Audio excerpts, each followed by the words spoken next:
Martin, how are you doing? Thank you so much for coming over. Nice to see you too. Welcome to the Live Lounge, which is the new home of BarTalk. It's one of the smallest UK live venues, but it's great. It's absolutely great. I guess a little bit smaller than your band on the wall experience last week. Yeah, absolutely. Yeah, absolutely, indeed.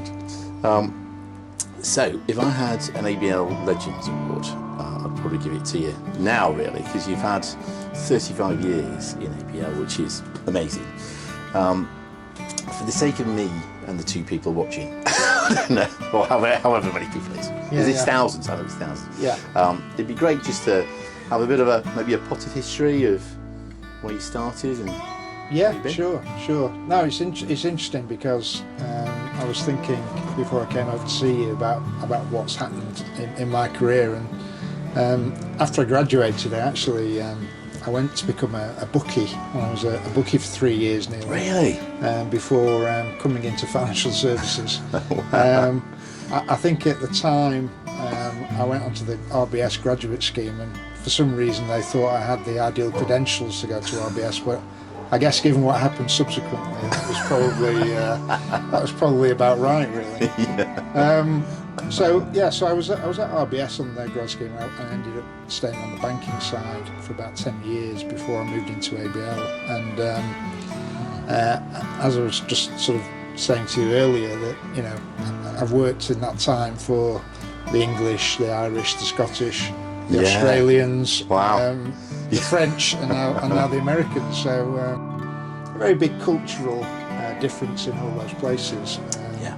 But I've always been really interested in sort of doing the deal, I suppose, and I never really wanted to go into managing other people. I've done that now and again in my career, but most of the time I've just liked getting deals done. That's always been my drug, I suppose. And thankfully I've been able to do quite some very interesting deals, and some quite sizable ones, and some quite awkward ones as well. So I've enjoyed that part of the job big time. 35 years is a long time, isn't it? Really. Have you got any highlights in there?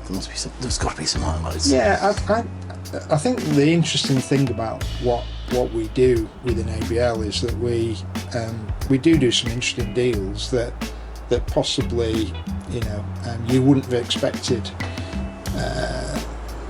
those deals to be done in some ways because of the way that we've structured them and the difficulty that we've had in getting them done. I think what's the nicest part about the job is doing a transaction which ultimately the people that you've supported end up making some nice money on, and and are grateful for your support in doing that. So there's one particular deal that sort of springs to mind when I was working back at Praetura, where the guy he needed to structure a cash flow loan, and nobody was giving it him, and I managed to persuade the powers that be that we should do that. He bought the business. I think he bought the business for £3 million, and then within 2 years he sold it for 15 million. Wow. So he sent me a nice bottle of wine and a big thank you. But I think that's the part of the job that that I actually quite like. I mean, some people you make that sort of money for, and they don't. No. Yeah, they don't come back and say thank you. But it's rewarding, isn't it? But it is rewarding when you sort of see, that guy created about 80 new jobs in his business. He quadrupled his EBITDA over that period, over a 4-year period. So he did a really good job himself. But without that extra, I think it was £1 million cash flow that he couldn't get from anybody else, so he probably wouldn't have got there. He wouldn't have been there. No. I think in terms of other deals that I've worked on, I think I told you a few weeks ago that I worked on a deal fairly recently at BNP, which was probably the most complicated deal I've ever worked on, which involved 7 different entities in 5 countries. Wow. And all the joyous compliance and AML and all the other stuff you've got to do in the job. But at the end of the day, we got the deal done, and it was a deal that again, I'm not sure there's going to be too many other people who would have had the opportunity of doing that. So I'm grateful that those opportunities have come about over my career. But yeah, I'm still looking at it. Yeah. I'm still looking at stuff now. So I might be able to trump those examples. I'm sure you in will. the future. No, I'm sure you. You've now changed roles, so congratulations on your new role. Sounds really exciting, actually. So this is with White Oak, isn't it? Yeah, it is. Heading up the ABL side. Yeah, I mean, White Oak it's an interesting business in that White Oak in the States is quite a big ABL player, and they obviously want to try and get a foot in the door in the UK and actually European market as well. So we are looking at some stuff in Northern Europe as well.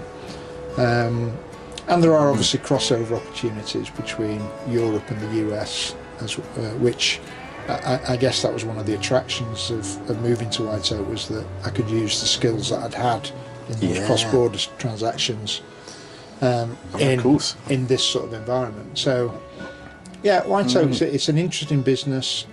It's basically it's a private debt fund in the main. It's supported by its own banking lines. And what they're looking to try and do are some interesting transactions whereby we're adding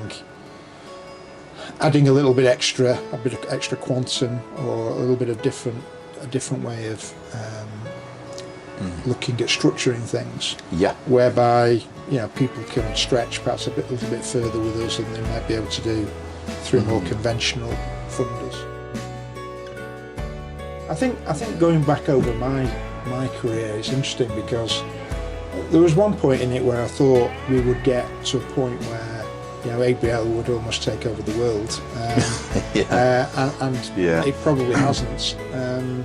And I think it probably needs to be a little bit more flexible moving forward than it has been. I think some of the structures that the ABL industry have got, we just need to perhaps think around how better we provide our facilities to customers so they can operate a little bit easier perhaps than some of the processes and the systems that we have within our industry are fairly tight and require a lot of sort of compliance and that sort of thing. And I think we just got to be a little bit more open to different structuring of the deals. It's interesting working now with the Americans. The Americans have got a slightly different way of doing ABL. It's more, here's a basket of assets and here's what we can do against it. Right. Whereas we tend to be a little bit more specific in the UK in terms of how we structure that. Well, listen, it's been great seeing you. Thank you so much for coming over and for catching up, and some great stories there as well, which is 35 years worth. So yeah, absolutely. Yeah, and good luck with the new position. Really nice to see you, Mark. I'm sure it'll go really well. Cheers. Yeah, Cheers. Really good to see you. Cheers, Marty. See you soon. Yeah, I think that flowed okay. Actually. I think that flowed really well. Yeah, you're really good at this. Have you done this before? No, I haven't. Have you? Are you sure you haven't done this? No, I haven't.